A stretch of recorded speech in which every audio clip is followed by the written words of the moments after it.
Hi, I'm Richard Rushfield, and I am alone with Jake Hogan on Don't Be Alone with Jake Hogan. Don't be alone with Jake Hogan. Hi, welcome to Don't Be Alone with Jake Hogan. This is a podcast where I encourage people not to be alone by sitting face to face with people and talking to them about my work and my problems, and hopefully we all grow closer in the process.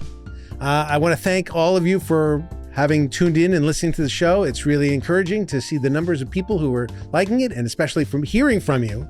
Please continue to send in your emails to dbawjk@gmail.com and send me your comments, suggestions, hopes and dreams, and especially your guest questions, because I really enjoy those. It's going very well, and I really appreciate the growing enthusiasm about the show. Today we have a really great guest, Richard Rushfield, entertainment reporter, longtime entertainment reporter, who a few years ago started his own company called The Ankler, which is the sort of best entertainment guide these days. I used to read Variety, The Reporter, Deadline Hollywood, but now it's The Ankler. And the reason he's here is because I want to talk about my problem, which is the entertainment business is in deep trouble.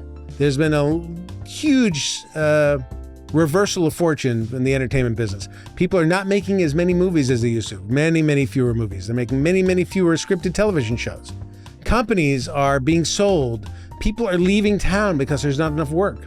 It's kind of an interesting thing. Is television dead? Are people not interested in scripted entertainment anymore? Did the business of Hollywood destroy Hollywood? Is the goal of making money, which is the goal of any business, become so front and center that they stop thinking of the other goal, which is making good art, commercial art that people want to see, but good art? I don't know. It just seems like things are topsy-turvy, and I'm hoping that things settle out and that in a few short months or a few short years, we figure out how entertainment will be commercially viable again. But who knows? Maybe it won't happen. We'll ask our guest, Richard Rushfield, who knows everything, right after this. Don't be alone with Jake Hogan.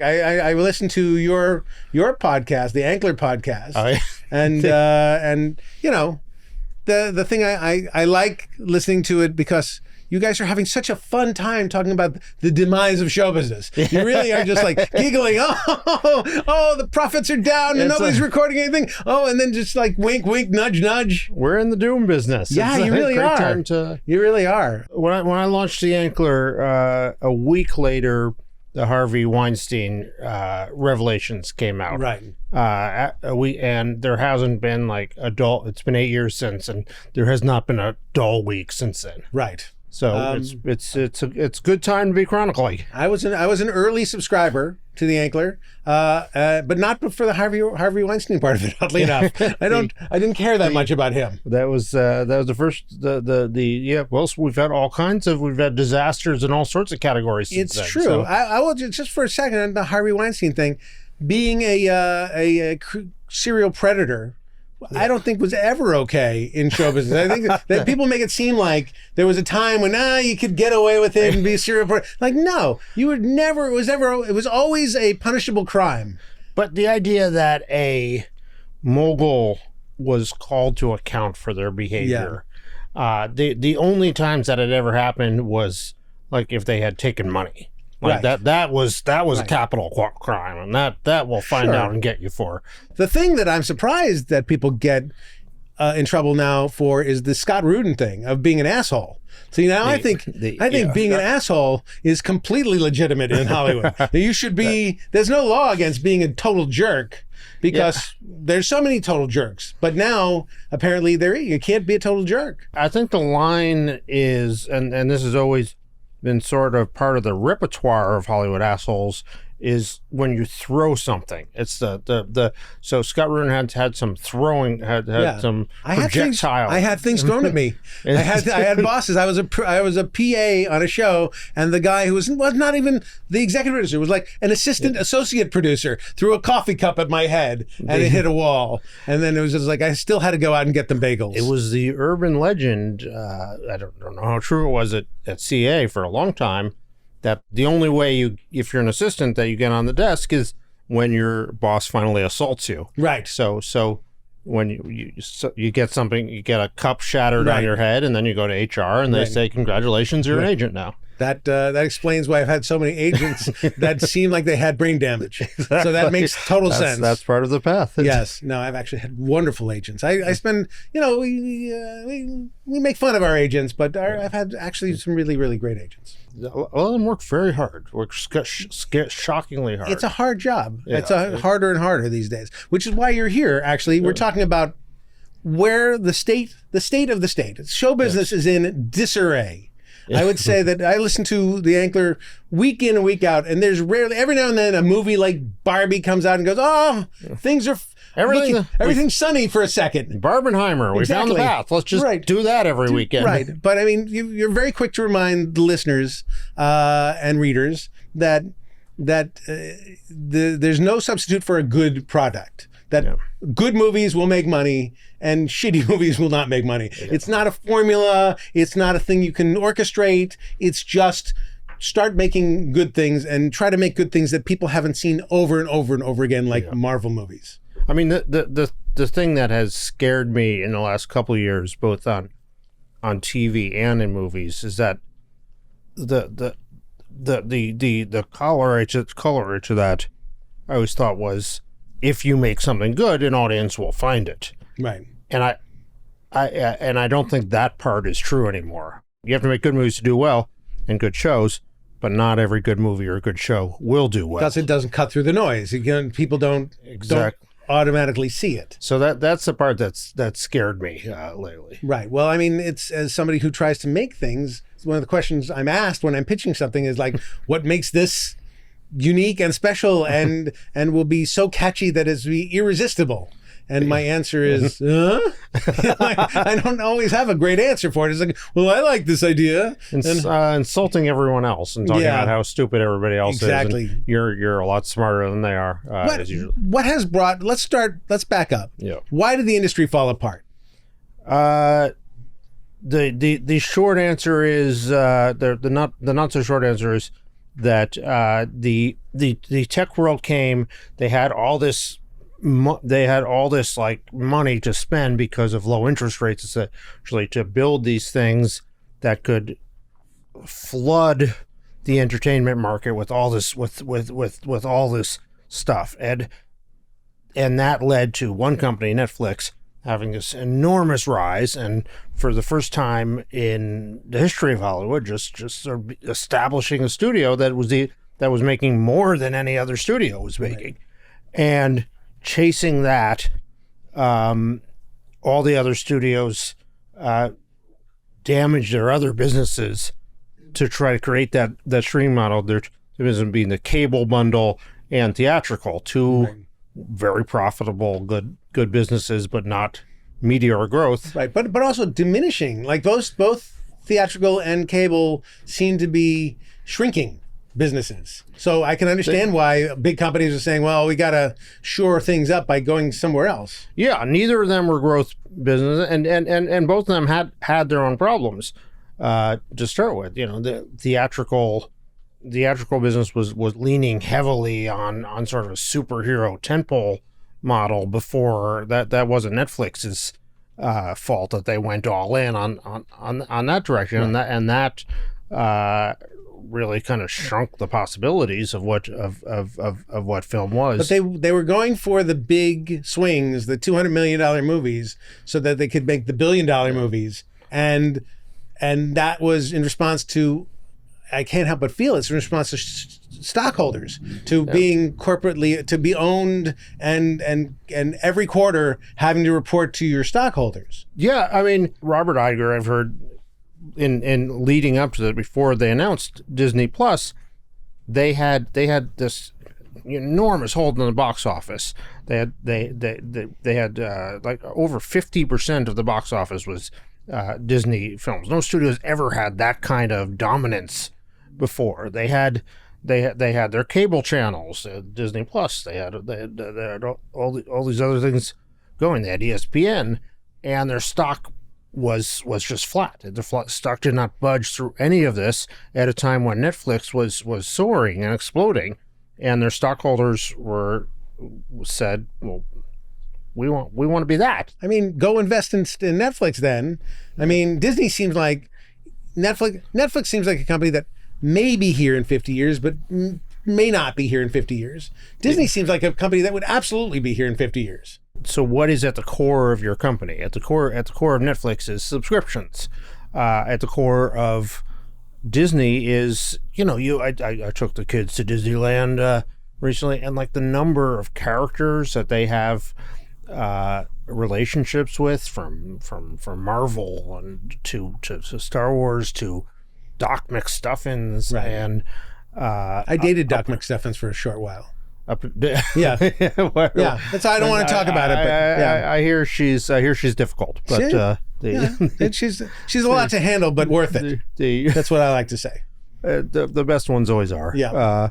If you can't handle her or worse, you don't deserve Doc McStuffins Exactly. at her best. That's the answer. But yeah, no, Disneyland's full of amazing characters that they've been churning out for 100 years, and building a great reputation for, and sort of repurposing them over and over and over again. And I mean, you were at an amusement park. That wasn't the original business of Disneyland. Yeah. Cruises were not the original business of Disneyland, but they built such a brand that they can sort of expand onto that. And it all feeds on each other, that you go and you go to the park and you have this experience and you're on the ride, so you're more bound into them and you're more bound into the... And Netflix has all those great characters that we associate with Netflix. They're going to build a Netflix park and have baby reindeer there, and just like that's none of that. It's just a platform for endless amounts of shows that that some are good and some are not, but everybody watches. Yeah, I mean, Disney, it's the beneficiary of carefully tending to all these characters and all these people over the course of decade after decade, 100 years going on for some of them, and so they're real ironclad. And Netflix, it's like, for better word, they're in the business of bringing in new subscribers, and so a couple of years on the air and they've got the subscribers. But their fear, of course, is subscribers dwindle, and they started an ad tier to say, well, we can't count on subscribers for forever. They built that stock when it was exploding. It was about growth, right. And the story's about growth. The problem is now they are the biggest service in the world, vastly, right. and they're running out of planet. Right. So you can't grow forever unless you're going to colonize another right. planet. But it's so about that stock growth and that money growth, that it's and so not about show business. That's so frustrating that it's not about necessarily. It's not like they don't make good shows, but it's not about the good shows. Yeah. Like, it doesn't matter. Like, great shows, bad shows, whatever. Let's talk about stock growth. Yeah. That's infuriating, and I think a recipe for some kind of short-term disaster. And this is all pretty new. I mean, back when I was still working at newspapers and things like 10 years ago. What are newspapers? we had this thing called the Times of Los Angeles. Oh, wow. That I once worked at. Mm-hmm. And, that was only about 15 years ago. I was involved in the entertainment coverage. I don't think I ever remember anyone mentioning the quarterly earnings call. Never. Like once. Like No. That's not what the business was about. The business was about sort of creating movies and being sustainable, I guess, over time. If you had to worry about your business, like I make 20 movies, if 2 of them were hits, that kept everything afloat. And you thought people were ridiculously obsessed with box office results or, right. or ratings or whatever, but that was about audience behavior. Right. It wasn't the stock price, which could be tied to all sorts of... Because I understand the business is making popular shows. Ideally, you want to make popular shows so you can make money. A popular TV show used to garner you hundreds of millions of dollars. Yeah. A popular movie used to garner you hundreds of millions of dollars. And a lousy TV show used to cost you, $20 million or therefore. But so you can make a business doing that. But if you have to every 3 months come up with a reason why the stock price needs to grow 5%, 10%, you're screwed. Yeah, it's great. I mean, it's hard enough to. I mean, you think about the decision of like making a movie that like I'm going to spend a couple $100 million of my company's money on something that nobody's ever heard of, and I'm saying on this weekend 4 years from now, I'm going to get tens of millions of people to leave their home, and reject all the other things that they can do with their lives, and come and get a babysitter and pay money for this thing they've never heard of. It's a big risk, but hundreds of millions of dollars is not necessarily what you have to pay to make a movie. They decided to be in the $100 million, $200 million, $400 million movie business in order to make such an amazing attraction that everybody would come. And sometimes they're right. Sometimes Dune, something happens and people actually do come. But a lot of times they're wrong. Once you start playing at the big tables, though, you can't go back to the nickel slots. Right. Well, I think that's a mistake. The poor, God rest his soul, Roger Corman, I think taught us a valuable lesson of like, I don't care if it's good. I care what it costs. And so if you work within a budget, you could, at least he could, make money. And I think there's got to be a way to figure out a configuration of our business that is still back in making the content, figuring out how to make content that's just content based and at a reasonable price, and to keep feeding the machine. I mean, there's still, if you talk to people at studios like Lionsgate, saying they'll still tell you about, we make this movie for this much, and we pre-sell the Bulgarian rights and the third window and all that and everything. So everything we do is profitable before it's ever released. So that still sort of exists. And but then the movie gets bought by a streamer for a one-time price, and then it's locked up there forever. Yeah. So the library use of it is limited. Or if you're smart, you sell it to that streamer for 4 years, and Netflix builds it up and it becomes a big hit on Netflix, and then 4 years from now you get it back and you have something that was a middling show that was a streaming hit to resell. If you're lucky. I mean, I don't know. It's a real everything requires being very lucky right now. Well, I don't mind that. I'm fine. I entered the business knowing that so much of it was luck. Yeah. That's okay. But I now, as somebody who's, and you could correct me if I'm wrong, not an idiot. If I assume that I'm not an idiot, I can attest. Yes. That I want to make shows and movies and sell content to people, and I want to do it in a way that's fiscally responsible and sounds like a good business plan. I'm always asking people for millions of dollars to make something, and I want to be, wise about how I can say, well, here's how you make your money back. Yeah. And I don't know anymore how anybody makes their money back exactly, except for just randomness. But also just make something within a reasonable budget. I mean, is it that it's so much money to release any movie that it's stupid to release a $40 million movie? That's the thing. It's a $40 million movie plus you spend $20 million in marketing, then you have a $60 million movie. So it's got to gross $120 million to make your money back. To make your money back. And then you're suddenly in the stratosphere. But it doesn't really have to gross $120 million to make your money, because if you gross 60, then another 70, and then you're selling it to different countries and around the world, and you're selling it somewhat to TV, and then it's going to go into some platform somewhere. Well, is it making the money back, or is it where the math ends up in the bonus calculations at the end of the year? That's a good question. I mean, if people are in it only for their bonuses, then they're in the wrong business. And I think these people are in the wrong business anyway. All these tech people who went into it saying like, we're gonna quant our way to success, seems like a moron behavior. Hasn't Hollywood always had these financial geniuses who came but they in didn't they didn't come in and destroy the place. They came in, were abused, robbed, and then left.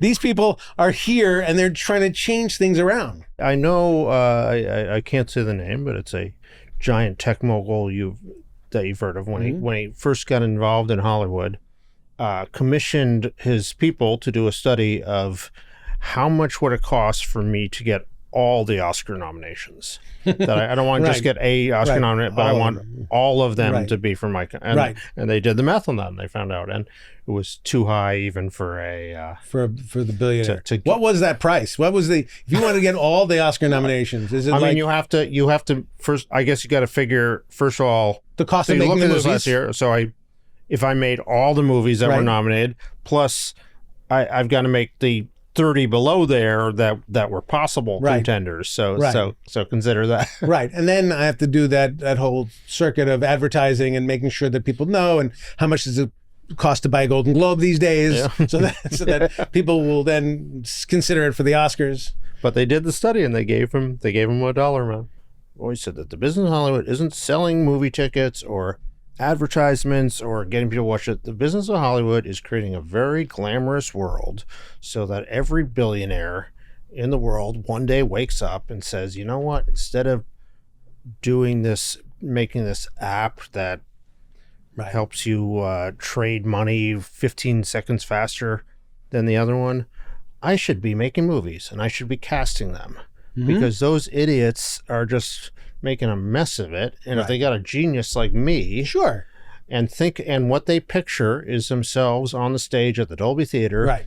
accepting their Oscar, and the most beautiful people in the world, well, sure. I want that guy. That's who I want. That- I want that deluded billionaire at the head of the studio who has dreams of grandeur. Then I can then proceed to sort of feed him my idea that works within his fever dream of what he's going to build, and then I can actually make something good. But the whole, I mean, the Hollywood remains just set up. It's entire game. It's like the Sting. We're a whole game set up so that when that guy comes along, everybody said, and he says, I think I could make movies better. We say, yes, of course you can. Right. Here's some scripts we've had waiting for someone Right. who is smart enough to see how they With can the be made. vision, And there are right. divisions of every agency. Sure. And the tech people are just the latest. No,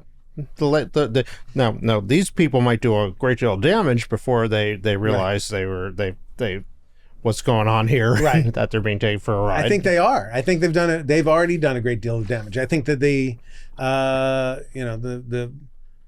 condensing of our industry, the fact that I don't know how many movies will be made this year, but it's going to be much, much less than was made 5 years ago. Yeah.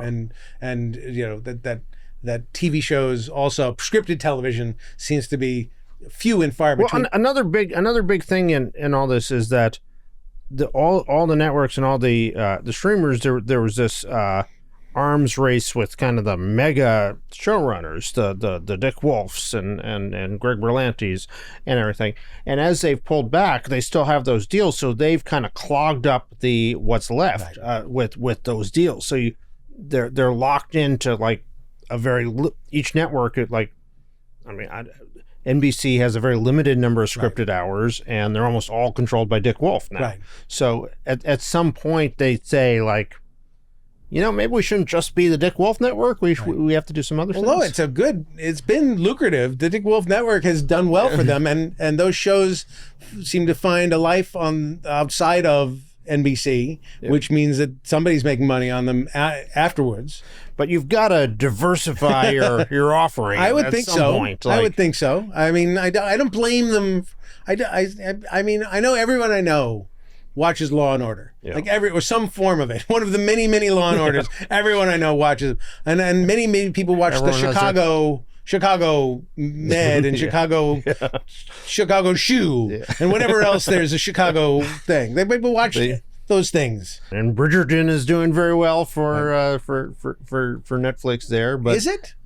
Supposedly. I mean, maybe. I haven't checked lately. Maybe. But I mean, I don't know. I don't know those. I mean, they reveal numbers now, and they used to not reveal numbers, or at least reveal popularity order. Yeah. And so I'm always still thinking there's a cloak of mystery around what's popular on the streamers, even though sometimes they're letting us peek behind the curtain.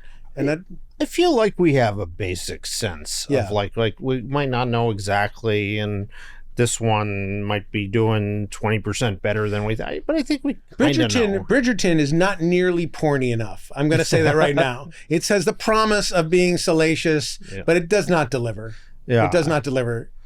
It's soap opera. It's definitely soap opera-y, which is great. It's got the pretty, the look of the royal families and all that kind of stuff. That's fantastic. But I just don't. I think it promises to be much more salacious. You want the HBO version of something. I just want. If you're gonna pull me in with this is the dirtiest, sexiest royal thing, you got to show me something. But this one didn't seem all that. So the thing that I look forward to, or that I consider, is like, so in AI, soon AI will be able to make movies for you, right? And you'll be able to say to it, okay, Mr. AI, ChatGPT, make me the best movie ever made for my demographic, and it will think for 30 seconds, and then the best movie ever made will come up, and then 5 seconds later, someone else will say, make me the best movie ever made. And a movie even better than that will come up. But after like a day of that, you get sick of the best movie ever made. Right. And then you want like... the worst movie ever made. You want Tom Stoppard play of two characters... sitting in a room yelling at each other. Being confused about that. Yeah, I would say that I don't know how many years away we are from a movie being created by AI that is even close to not the worst movie ever made.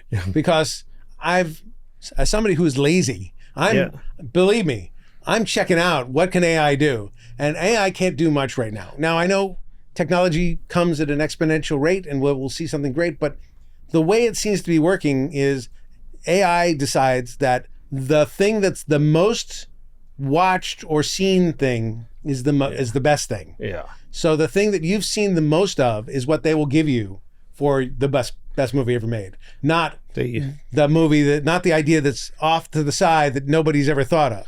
I've asked AI to write my columns for me and given a lot of information. I'm more than ready to pass the torch to our And how is AI doing for you? It's not working out, right? No, it gets to like what a ninth grader would do if I gave him the time. It's worse than your worst first draft. Yeah, of something. It's worse than the worst person working with me's first draft at this point. And that's very frustrating because the promise of the future was we're going to sit in a chair and get fat and the computers will do everything. Do better, AI. Yes, exactly. I'm in my chair. I'm fat. Where's the help?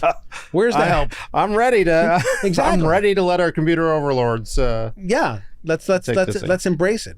All right. So just your business is doing fine. Because people love to hear the bad news, I think. So my personal, yeah. So I mean, if things ever start going really well, I will tell you during the strike, at first it did really well during the strike, and then the bad news was kind of the same, and it didn't change day after day, and that wasn't good.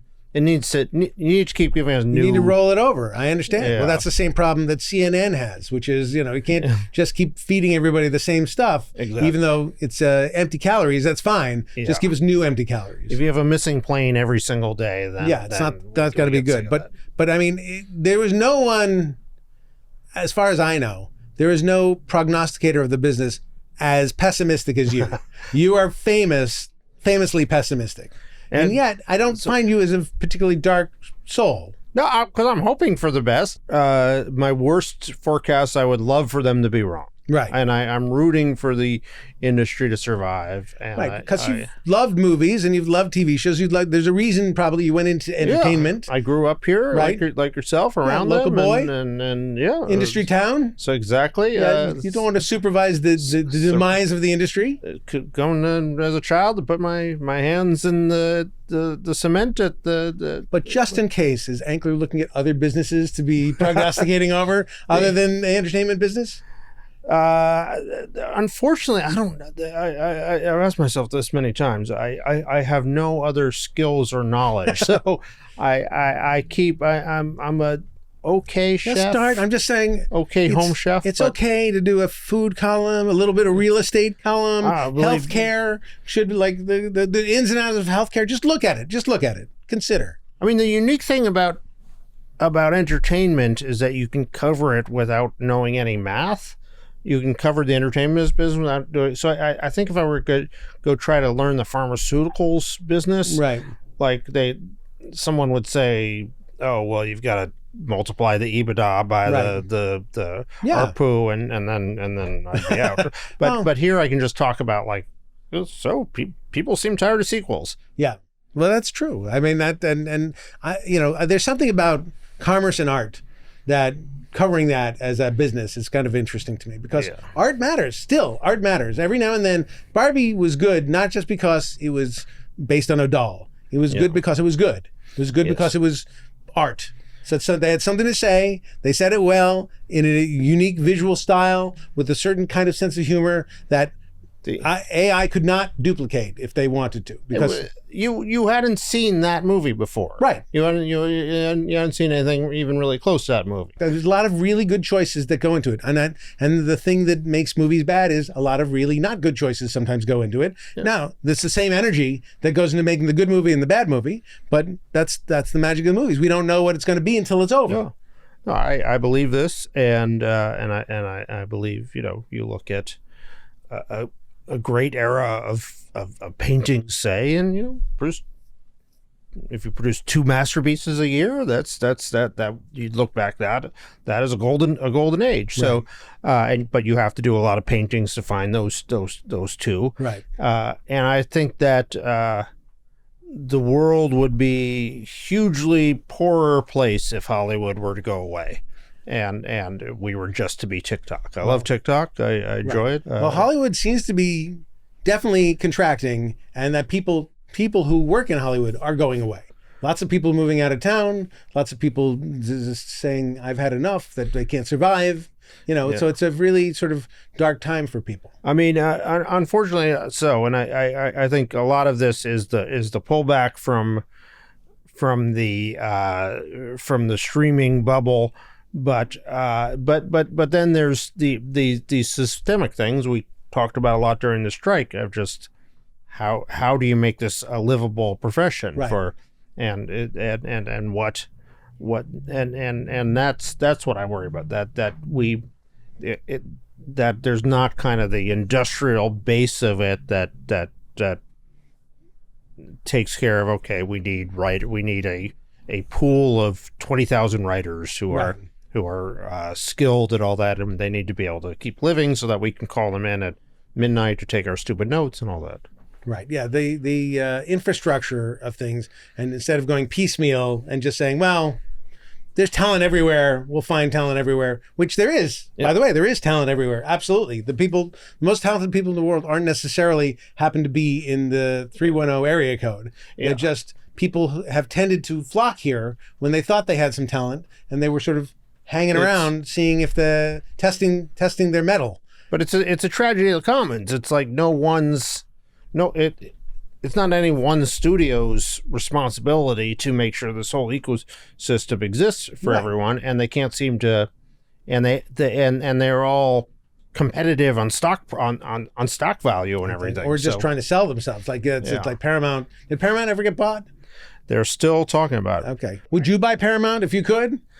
If with someone else's money, I would. Yeah. If you gave me some. Yeah. I think the solution has always been, this is my utopian vision, is that somebody buys a studio, takes it private, does amazing things there with amazing art, and then everybody says, "Oh, they figured it out," and they imitate that. What about the Anklers starting its own studio? Too much math. Too much math. Okay, just asking. I don't know. I don't know. But yes, I would love the benevolent billionaires to take over. I feel like, though, if I were a development executive, I've thought of it a lot. If I were a development executive, that I would just buy the first pitch that comes in. The first people that come to my office, that pitch that you like. You can't buy the pitch you don't like. The writers would come in. I would meet them. We'd get along. We'd have a nice chat. They tell me about, this is set in a doctor's office. I'd say, I love it.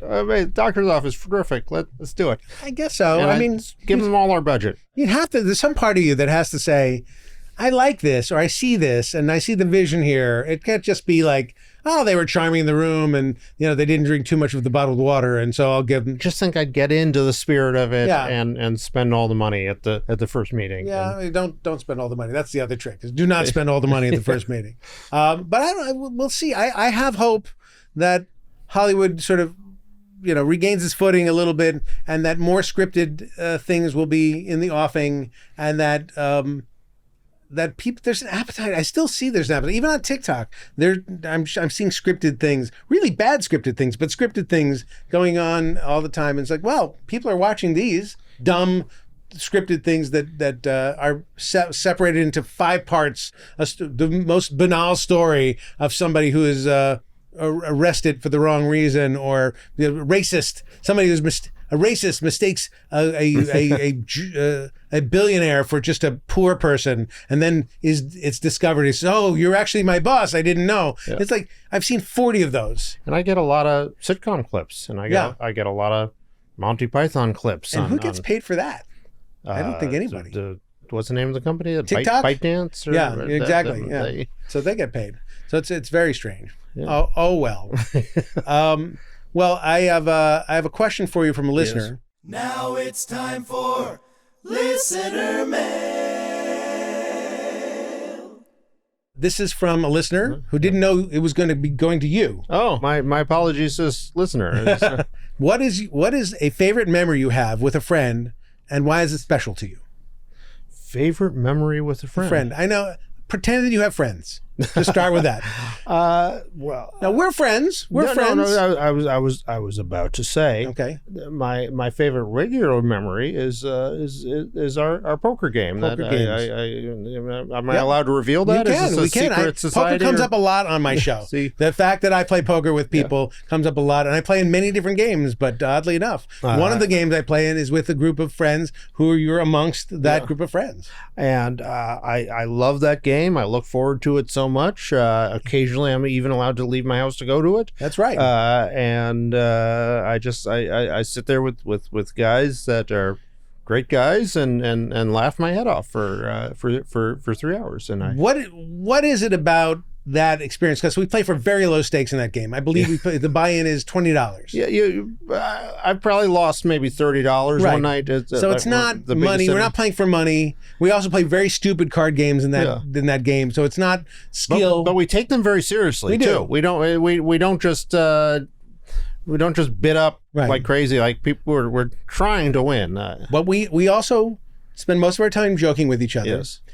Very little time actually communicating. In other words, very little time of it is like, how's your family? What's going on in your life? There's very little. It's hard because there's you're dealing a game and you're talking in kind of right. So it's 20-second spurts. I agree. So it's not connective in that deep way, deep friendship way, and yet we all come away from that game feeling like, oh, I had time with my friends. Yeah. How does that make any sense? We really didn't. We sat making fun of each other and having cold pizza, and then walk away feeling somehow emotionally warmed up. You get the basics from everybody. We don't go deep, but we get the highlight. Okay, child graduated high school, graduated. So you've checked in with everyone, and then you just and then you think about that stuff in your own life all day, and you're sick of it, and you want to just. Do you think we'd do better if we went around the circle, like in the middle of the game, we took a break? Yeah. Like everybody, let's have an emotional check-in with everybody in the circle, and just like instead of dealing a hand, let's just check in emotionally. How's everybody doing? Is everybody okay? Would that ruin the night? Probably. I think that would bring us down. I think it would lessen the poker. I think we got more food also. We all bring like every now and then. I bring like mini cupcakes or something shitty to eat. Yeah. And then Toby or somebody orders pizza. I usually grab a pizza on the way when I come in. I just think it's really important being with people, and we tried doing it on Zoom and it wasn't nearly the same. Right. And just being there with the fellas and joshing around for a few hours and nothing. Why do you think Zoom was so not successful for us playing poker? It puts us delay in the speech pattern. You're not picking up the nonverbal cues from people. It somehow formalizes the way of speaking. I never have had a Zoom. I've had Zooms with great friends and people I love. I never have one I come away and I just feel like, oh, I'm so invigorated. I agree with that. The next and last of our little business here too is a moment of joy. A moment of joy. I was thinking about like what are the moments that have really like just made me feel good and feel good about the world. And I think about on a few occasions, I've had the opportunity to get teenagers thrown out of movies for misbehaving and acting up. When that happens, I just feel so good about myself because and the world. Because there's justice in the world. There's justice, and I have been a part of it, and I feel like I've done something for. I've given back. Are you considered? Do people applaud you when you kick those people out? Are you getting? Or do people boo you? We're never celebrated in our own times. It's someday they'll look back. Right. But if any members of my family are around, they're embarrassed. Definitely not applauding me for it. But I remember one time at the Village Theater, there was a group of like 8 or 9 of them that were being so loud and obnoxious that I asked them to be quiet multiple times, and I said, "I'm going to get you thrown out if you don't." Then they laughed, and then. So I went, and unfortunately the ushers were responsive and removed them, and they all threatened to be waiting outside for me. Right. It was just such a great feeling. I mean, you're giving up some of the movie by doing that, but you're making your own little movie. When they're being thrown out of the theater, when they're being sort of escorted out, do you say spiteful words? You say, "Get off my lawn"? What do you say? Yeah. What kind of cranky old man thing do you say to them? Enjoy your trip. Enjoy your fucking trip. Go have some boba, Yeah, you punks. Not in the skull. Yeah.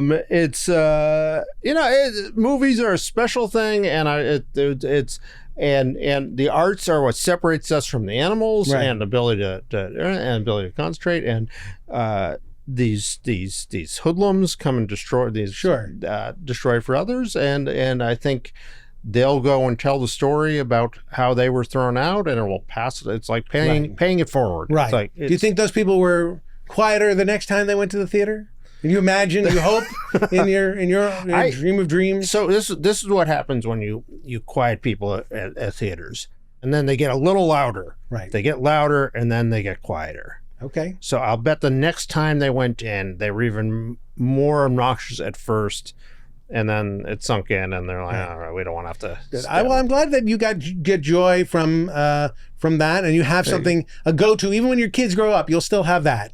Yeah, you'll still have to be able to go to theater, yell at people, and it will still make my children wish that they could go to theater movies with someone else, which they can, which they will be someday. We'll be able to go to theaters with somebody else. Well, Richard, thank you for being here. Thank you for pleasure. Explaining the movies to us. And is there hope? Just one more time.